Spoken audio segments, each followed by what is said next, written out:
할렐루야. 우리 주의 은혜로 오늘 또 평안하시고 가장 복된 날이 되어지시길 주의 이름으로 축복합니다.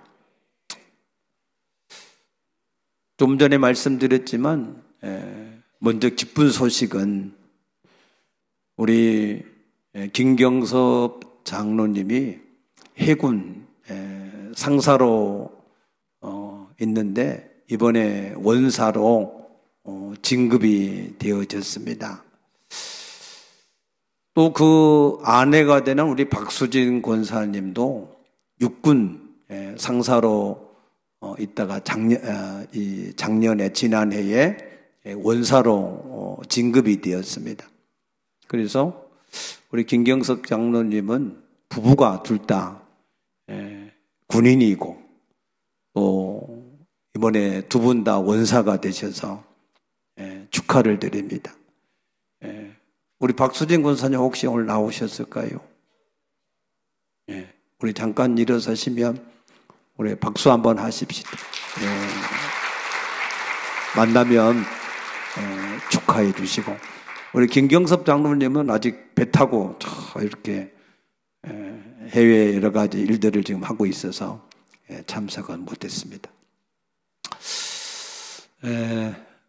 두 분이 이렇게 원사로 진급이 되어진 것은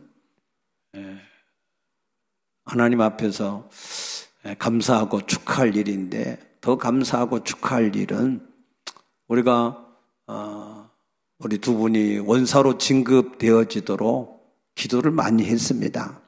그래서 하나님께서 우리의 기도를 속히 들으셔서 진급을 해 주셨기 때문에 더 감사하고 또 하나님 앞에 영광을 돌릴 일인 줄로 믿습니다. 하나님은 항상 우리의 기도를 들으시고 하나님이 들으셨사오니 때가 되어지면 하나님이 그 모든 기도를 이루어 가시는 줄로 믿으시기 바랍니다.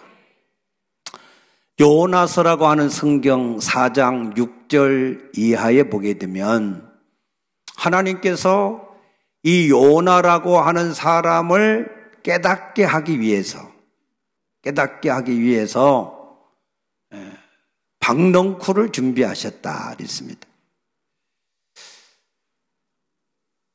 이 요나는 저 아수르 니느웨 성이 하나님의 진노로 멸망받기를 기다린 사람이었습니다.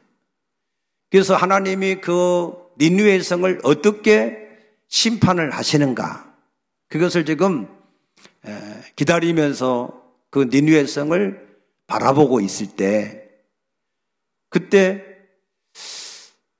이 요나의 머리가 조금 많이 없었는지 대머리라고는 안 했어요.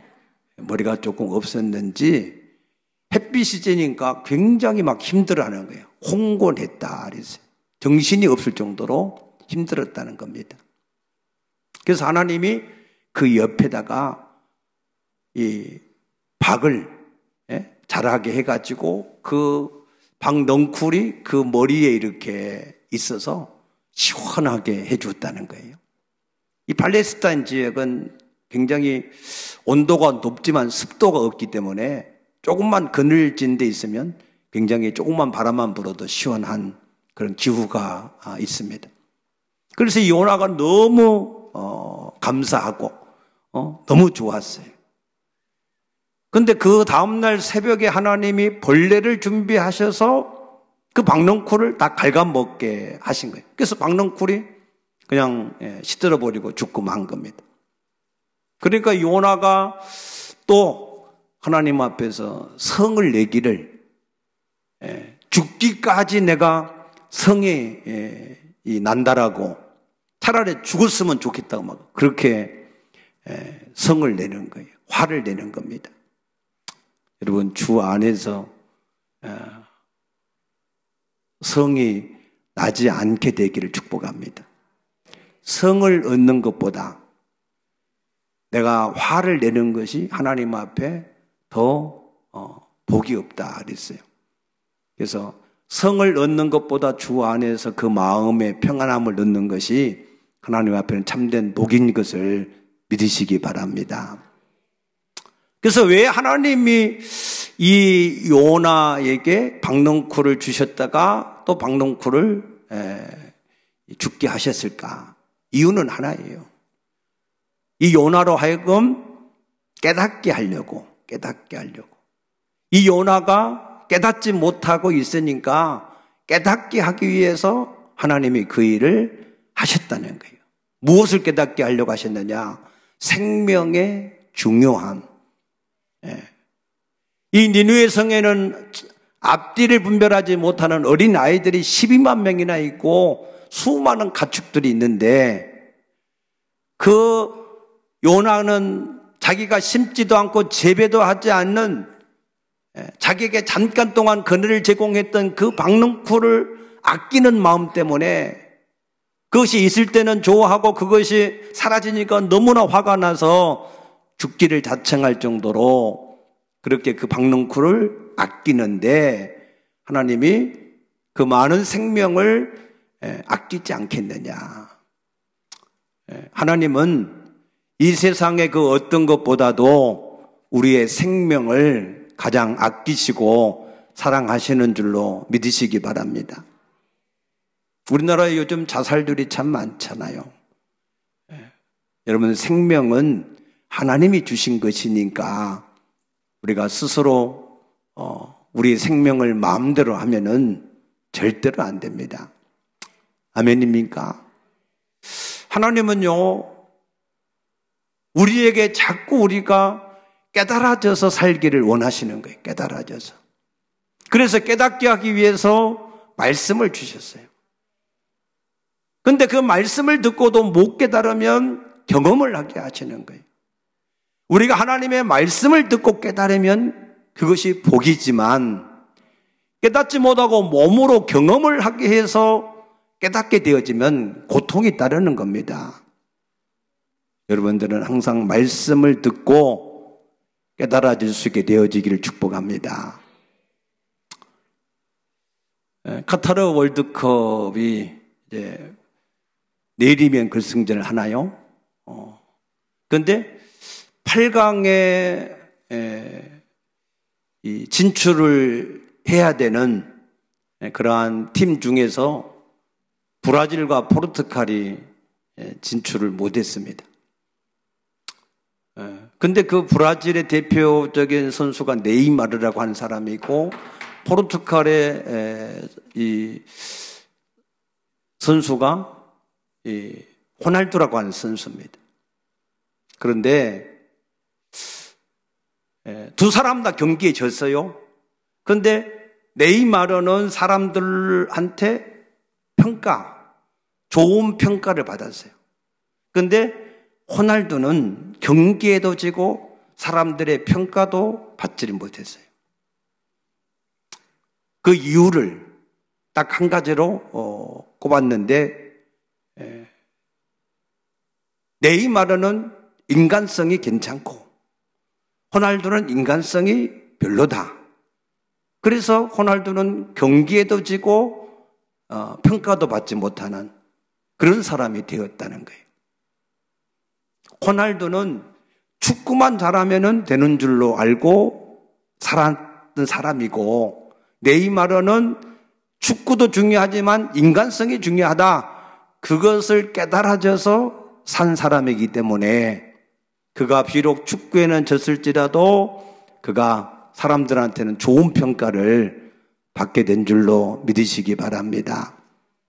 우리가 어떤 일들을 어떻게 깨닫느냐에 따라서 그 사람이 세상을 살아가는 방법이 각각 다르게 되는 것입니다. 시편 49편 20절에 보면 사람이 존귀하지만 깨닫지 못하면 멸망받는 짐승과 같다 그랬습니다.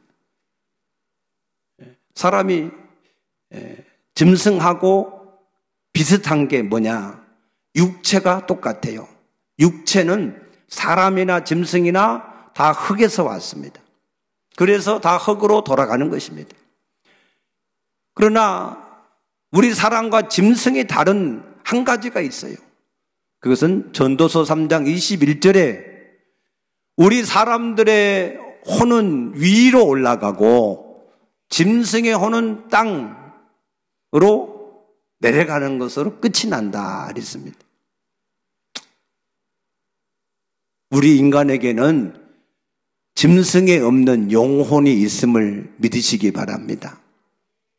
그래서 이 영혼이 하나님께로 가고 하나님께로 가서 심판을 받고 그 심판에 따라서 어떤 사람은 지옥으로 어떤 사람은 천국으로 가게 되어지고 각각 천국이든 지옥이든지 그가 행한 대로 보응을 받게 되어지는 것을 믿으시기 바랍니다. 이것이 깨달아져서 사는 사람, 그것이 깨달아지지 않아서 그냥 짐승같이 먹고 마시고 잘 살기 위해서 사는 사람, 각각 다르다는 거예요. 저는 오늘 여러분에게 간절히 축복합니다. 정말로 내가 어디에 와서 어디로 가며 내가 이 땅에서 무엇을 하고 살아야 되는가 하는 것이 깨달아질 수 있게 되어지길 축복합니다. 자기 인생을 자기가 살면서 최소한 내가 어디에서 와서 어디로 가며 내가 이 땅에서 무엇을 해야 되는가 하는 것을 그 정도는 우리가 깨닫고 살아야 사람이라 할 수 있습니다. 그게 깨달아지지 않는 사람은 그냥 짐승하고 똑같아요. 깨달아지는 사람은 어떤 사람이냐? 야고보서 1장 23절 이하의 말씀 보게 되면 거울을 가지고 자기 얼굴을 비치는데 그런데 그 거울을 보고 자기 얼굴에 이상한 것이 있으면 화장이 잘못됐으면 그러면은 더러운 것을 닦아내고 화장을 고치는 사람은 깨달아진 사람, 깨달아지지 않는 사람은 거울을 보고도 더러운 것을 발견하고도 그걸 고치지 않고 그냥 지나가는 사람, 그 사람은 깨달아지지 않는 사람이라는 거예요. 하나님의 말씀은 거울인 줄로 믿습니다. 이 하나님의 말씀을 보고 자기가 잘못된 것이 있으면 고쳐나가고 바르게 계속해서 개선을 해 나가는 사람은 깨달아진 사람입니다. 하나님의 말씀을 듣고 그 말씀을 따라서 심판을 준비하는 사람, 이런 사람은 하나님 앞에 깨달아진 사람인 줄로 믿습니다. 그러나 아무리 말씀을 듣고 또 들어도 들을 때뿐이야. 우의독경이야. 그래서 아무리 말씀을 듣고 또 들어도 항상 깨달아지지 않으면 똑같은 그 삶을 살아가는 그런 사람은 하나님 앞에서 복이 없습니다. 깨달아져서 믿고 행하는 자가 하나님 앞에 복이 있다고 하신 줄로 믿으시기 바랍니다. 75세가 된 어떤 할아버지가 예수를 늦게 알고 예수를 믿었어요. 그런데 성경을 보니까 하나님 앞에 가서 심판을 받는데 행한 대로 보응을 받는다는 거예요. 그런데 자기는 75세에 늦게 부름을 받았으니 이제 다른 사람들은 젊어서부터 하나님 앞에 충성하고 헌신해서 하나님 앞에 가서 상을 받을 텐데 자기는 이제 심어놓은 곳이 없으니 받을 것이 없구나 해서 그래서 저 부평역에서부터 강화까지 다니는 버스가 있어요. 그 버스에 타서 계속해서 예수를 증거했다는 거예요. 다른 사람보다 내가 이제 시간이 얼마 안 남았으니 그동안 많이 못했으니 그러니 이제라도 내가 열심히 내가 하나님 앞에서 심판을 준비해야 되겠다. 아멘입니까? 그런 깨달아짐이 있으시기를 축복합니다. 오늘 본문의 말씀은 예수님이 이 땅에 오신 사건을 기록하고 있는데, 우리가 오늘 본문을 통해서 우리가 정말로 깨달아야 될 참된 것, 정말로 중요한 것이 무엇인가 하는 것을 오늘 말씀을 나누려고 하는 것입니다. 오늘 여기 8절 말씀 보면은 그 지역의 목자들이 밤에 밖에서 자기 양떼를 지키더니, 그랬어요. 목자, 포이메네스라고 하는 단어를 썼는데, 이 목자들은 유대교에서는요, 이 목자들이 정직하지 못한 사람들, 또 깨끗하지 못한 사람들이라고 하는 그런 이 인식이 있고, 또 여기 1장 52절에 보면은 비천한 자들이다라고 또 표현을 했습니다. 그래서 예수님은 목자는 목자인데 누구라고요? 나는 선한 목자다라고 말씀도 하신 겁니다.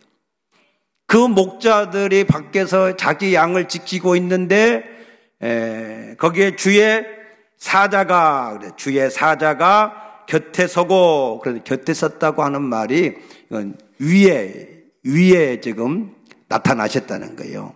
목자들이 아래에 이렇게 있는데 그 위에, 그들 앞에 위에 주의 사자가 나타나셨어요.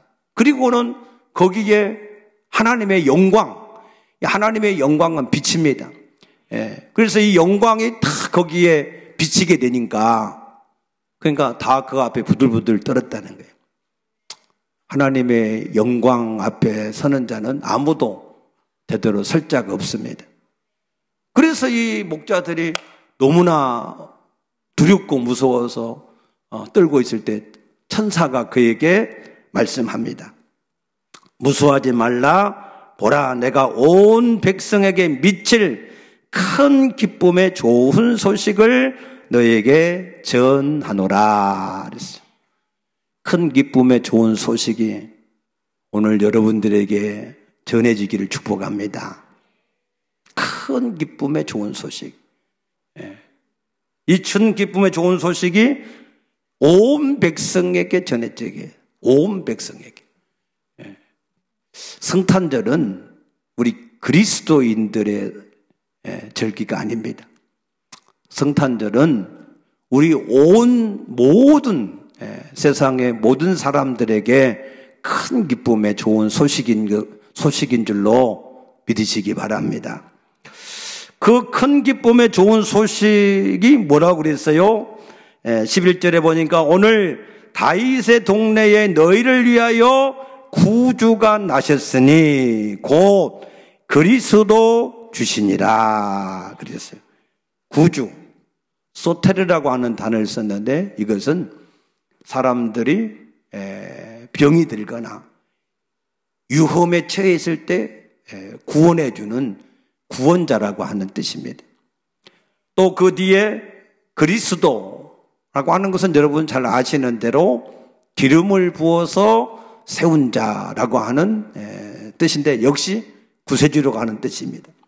그 뒤에 주시라 그랬는데 이 주라고 하는 단어는 키리오스라고 하는 헬라어를 썼는데 그것은 왕이다 그 말입니다.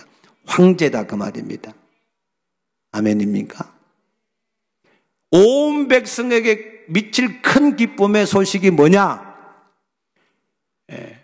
우리 가운데 그리스도 구주가 나셨는데 그가 우리의 주인이신데 그가 바로 예수님이신 것을 믿으시기 바랍니다. 구약에는 이 그리스도를 설명하기 위해서 세 사람을 세웠습니다. 첫째는 엘리야에게 엘리사에게 가서 기름을 부어서 너를 대신하여 선지자가 되게 하라. 선지자를 세울 때 기름을 부어 세웠고 그 다음에 사무엘 선지자에게 사울이나 다윗에게 가서 기름을 부어서 왕으로 세우라 라고 할 때 왕을 세울 때 기름을 부어 세웠고 그 다음에 모세에게 아론과 그 아들에게 기름을 부어서 제사장의 직분을 감당하게 하라 해서 이 제사장을 세울 때 기름을 부어서 세웠습니다. 그러면 예수님이 그리스도로 오셨다라고 하는 말은 예수님은 우리의 선지자요, 제사장이요, 왕으로 오셨다라고 하는 말씀입니다. 믿습니까? 예수님을 나의 선지자요, 나의 제사장이요, 나의 왕으로 알 수 있게 되어지기를 축복합니다. 그러면 왜 예수님이 그리스도로 오셔야 된느냐 그 말이에요. 그냥 예수님이 만왕의 왕으로 오시지 왜 그리스도로 오셔야 했을까 하는 거예요. 그것은 우리 인간에게 죄로 인하여서 생긴 문제, 그 문제를 해결하러 오셔야 되기 때문에 그리스도로 오실 수밖에 없었다는 거예요. 우리 인간이 가지고 있는 문제가 뭐예요? 우리 인간의 모든 문제가 뭡니까? 죄입니다. 뭐가 죄예요? 하나님을 하나님으로 섬기지 않는 게 가장 근본된 죄입니다. 믿습니까? 그 죄로 인하여서 우리 인간에게는 세 가지 문제가 생겼어요. 그 세 가지 문제 첫 번째가 뭐냐? 하나님과 분리가 돼버린 거예요. 하나님은 빛인데 죄를 가지면 우리가 어둠이 되기 때문에 빛과 어둠이 공존이 안 되니까 그 하나님과 분리가 돼버린 겁니다. 그러면 하나님과 분리가 된 게 뭐가 그렇게 문제냐? 하나님과 분리가 되면 하나님 자체가 영원한 생명이십니다. 모든 이 세상의 생명은 그 하나님께로부터 부여된 생명입니다. 하나님이 함께 할 때만 주어지는 생명입니다. 이것을 예수님은 요한복음 15장 5절에서 나는 포도나무여 너희는 가지다. 가지가 나무에 붙어있지 않으면 버려지게 되고 마르게 되고 불살라진다 그랬어요. 하나님과 분리가 되어지면 우리는 생명에서 끊어지기 때문에 조금 있으면 마르고 영원한 지옥에 던져질 수밖에 없는 게 우리 인생입니다. 또 모든 능력이 하나님께 있어요. 하나님께로부터 분리가 되니까 자꾸 물질의 문제, 세상에 여러 가지 많은 문제가 생기는 겁니다. 그래서 하나님과 분리가 되어진 인간에게는 모든 문제가 생길 수밖에 없다 하는 것을 아시기를 축복합니다. 하나님과 어떻게 우리 인간이 분리가 됐어요? 왜 죄를 지었어요? 마귀의 말을 듣고 우리 인간이 하나님 말씀을 불순종함으로 죄를 지은 겁니다. 로마서 6장 16절에 너희가 누구에게 종으로 들여서 누구의 말을 듣든지 그 말을 듣는 자의 종이 되어진다 그랬어요. 그래서 우리 인간은 마귀 말을 듣고 하나님 말씀을 불순종했기 때문에 마귀의 종이 되어버린 거예요. 그래서 예수님이 요한복음 8장 44절에 너희는 너희 아비에게서 났다라고, 마귀에게서 났다라고 말씀하시는 겁니다.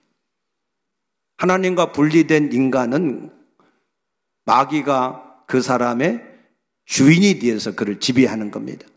그래서 그를 이 땅에서 자기 종으로 삼고 끌고 다니다가 결국 자기가 가는 지옥으로 끌고 가는 것을 믿으시기 바랍니다. 마귀가 주인 되어 사는 사람은 계속해서 마귀가 그 사람 속에 자기 생각을 집어넣어요. 죄의 생각들을 집어넣습니다. 그러니까 그 죄를 계속해서 짓게 되니까 죄의 저주가 그 사람을 계속해서 지배하게 되는 것입니다. 그래서 에베소서 2장 3절에 보니까 너희가 그때 본질상 진노의 자녀였다 그랬어요. 그래서 우리 인간은 이와 같이 하나님과 분리가 되어져서 사단의 종이 되므로 계속해서 죄를 짓고 살 수밖에 없는 그런 존재에 속하여진 것이고, 그로 인하여서 영적인 문제, 정신적인 문제, 이 모든 종교의 문제, 물질의 문제, 이 모든 죽음과 후세의 문제까지 다 거기에서부터 파생되어지는 겁니다. 그런데 우리가 이것을 잘 몰라요. 우리 인간이 하나님과 분리가 되어 사단의 종이 되어서 이 땅에 죄 속에서 죄를 지음으로 우리 인간이 멸망을 해 가고 있다라고 하는 사실 자체를 별로 잘 사람들이 몰라요. 그게 문제입니다.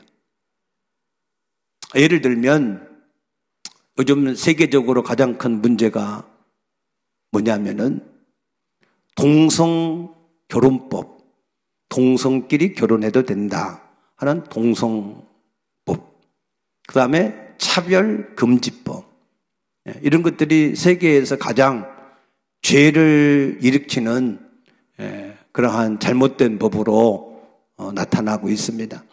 네덜란드를 시작으로 해서 전 세계 약 선진국들 중심으로 30개국 이상이 지금 이 법이 통과가 되어서 적용을 받고 있습니다.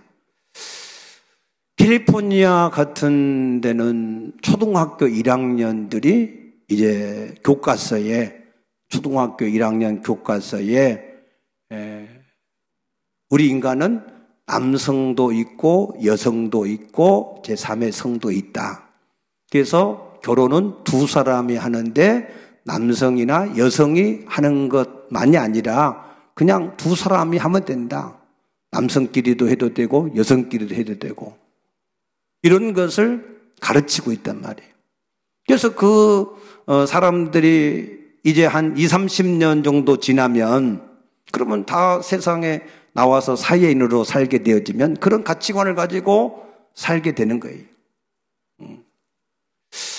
영국에서는 데일맥 이 알파인 목사님이라고 하는 분이 계신데 영국에도 이 동성애법이나 차별금지법이 시행이 되고 있어서 이 동성애가 잘못된 일이라고 죄라고 말을 해야 되는데 말을 못하는 거예요. 말을 하면은 불법이라고 잡아가고 그것 때문에 벌금을 내야 되니까 벌금도 어마어마합니다.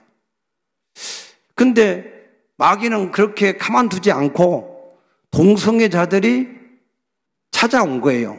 그래서 목사님한테 물었어요. 동성애가 죄입니까? 잘못된 겁니까? 물었어요. 그러니까 목사님이 잘못된 것이고 죄다라고 얘기하면 바로 불법이라고 신고해서 잡혀가니까, 그러니까 로마서 1장을 읽어봐라 이렇게 알려준 거예요.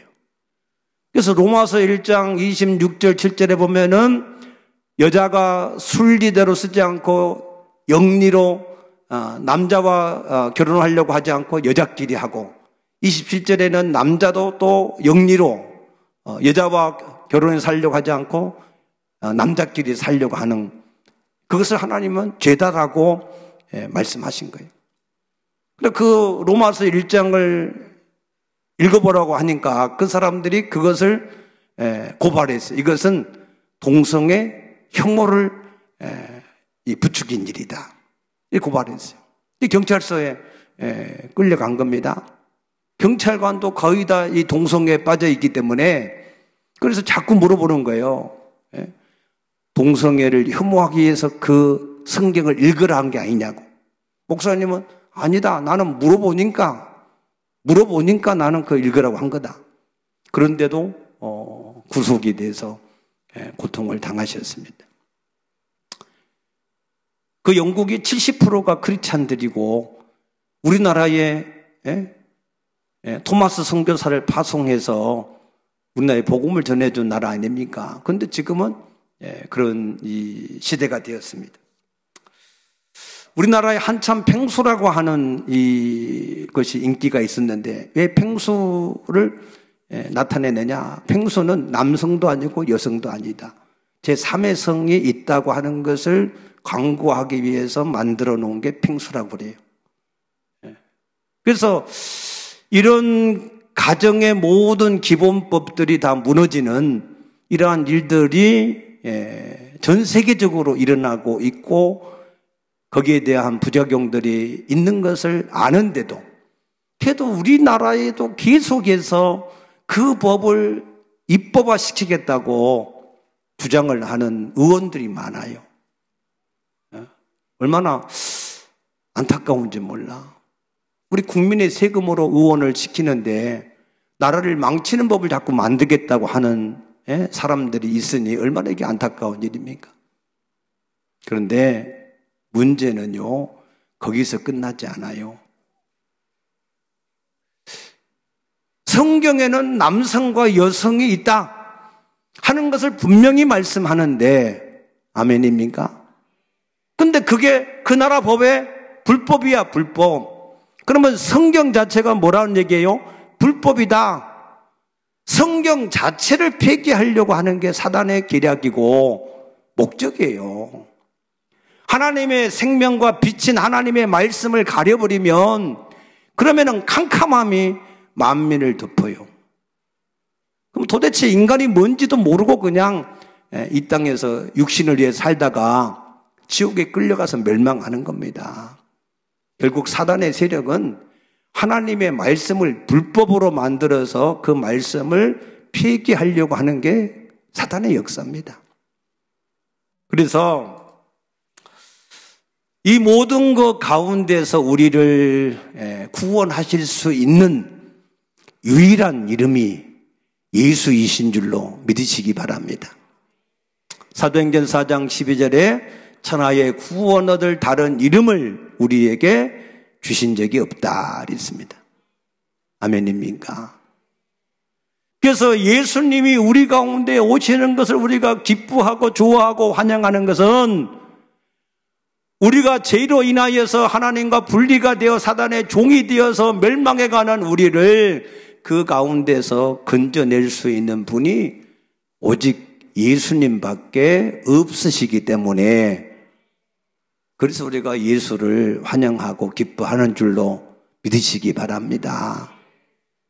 그래서 이 예수가 그 마음속에 있는 사람만, 로마서 8장 1절에 보니까 예수 그리스도 안에서만 결코 정죄함이 없다 그랬어요. 아멘입니까? 여러분, 정죄가 얼마나 무서운지를 아셔야 돼요. 율법은 613가지 율법 조항이 있어요. 도둑질하지 마라, 살인하지 말라, 서로 사랑하라, 아무튼 여러 가지 법이 있는데 그 중에 하나만 범하면 죄의 삭은 사망이에요, 사망. 그 사망은 둘째 사망을 말하는 거예요. 지옥을 말하는 겁니다, 지옥. 여러분들의 율법 613가지 중에 한 가지만 범해도 그 사람은 지옥에 가서 영원한 형벌을 받는 게 하나님의 법입니다. 그런데 우리가 예수 안에 있기만 하면, 성령으로 우리 가운데 다시 오신 예수님이 우리 마음에 있기만 하면, 그러면 그 모든 정죄에서 해방되어지는 것을 믿으시기 바랍니다. 얼마나 감사할 일입니까? 아멘입니까? 그래서 우리가 예수님이 이 땅에 오신 예수님을 환영하는 것이고, 그 예수님이 우리에게 또다시 성령으로 너희에게 오시리라고 약속하신 그 성령을 우리 마음속에 영접을 한 사람은 이와 같이 그 모든 정죄에서 자유하게 된 줄로 믿으시기 바랍니다. 뿐만 아니라 그 성령은 로마서 8장 15절 보니까 양자의 영이다. 양자의 영. 양자의 영이라는 것은 하나님이 우리를 자기 자녀 삼으시려고 우리에게 주신 영이다, 그 말입니다. 그래서 그 성령으로 오신 예수님을 우리 마음속에 영접하기만 하면 그 즉시 하나님이 그의 아버지가 되고 우리는 그의 자녀가 되어지고, 아버지는 이 땅에서 그 자녀를 책임지시고 인도해 가시고, 우리가 이 땅을 떠날 때는 영원한 하나님의 나라를 예비하셔서 그곳으로 데리고 가시고, 우리가 다시는 슬픔과 이별과 아픈 것과 고통이 없는 영원한 부활체를 주시어서 하나님의 나라에 거하게 하시는 줄로 믿으시기 바랍니다. 그 하나님의 성령이 우리 가운데 오시기만 하면 그 사람은 고린도후서 12장 9절에 있는 말씀처럼 어떤 약한 것들이 있어도 오히려 그 약한 것들을 자랑하며 살게 만드신다 그러셨어요. 우리는 이 땅에서 자꾸 완전해지려고 힘쓰고, 남보다 강하려고 힘쓰고, 남보다 높아지려고 힘쓰고 그러는데 아니라는 거예요. 하나님의 성령이 임한 사람은 질병으로 약하든지, 물질로 약하든지, 지혜로 약하든지, 세상적으로 약하든지 상관없다는 거예요. 오히려 그것 때문에 함께 하신 성령을 의지해서 살면 오히려 세상을 이기는 자, 약한 자를 들어서 강한 자를 부끄럽게 하시는 하나님의 뜻을 이루는 그런 사람이 될 수 있다고 하신 것을 믿으시기 바랍니다. 여러분, 다음 주에 우리가 성탄 예배를 드리는데, 성탄절을 우리가 기뻐하는 것은 그 성탄절을 통해서 우리의 모든 죄악이 담당되어지고 또 우리 가운데 하나님의 성령으로 오신 것을 우리가 영접할 수 있기 때문에 성탄절이 우리에게는 큰 기쁨의 축복이고 우리가 소망하는 일이 되어지는 것을 믿습니다. 그래서 여러분, 다음 주에 우리가 성탄절 예배 드릴 때 우리가 이와 같은 사실을 알고 이 성탄절을 왜 기뻐하는지를 알고 그래서 하나님 앞에 감사함으로 나와서 하나님 앞에 예배한 때 우리에게 성탄의 기쁨이 진실로 넘쳐나게 될 줄로 믿습니다. 여러분 모두에게 진정한 성탄, 참된 의미의 성탄이 되어질 수 있게 되기를 주의 이름으로 축복합니다. 축복합니다. 기도합시다.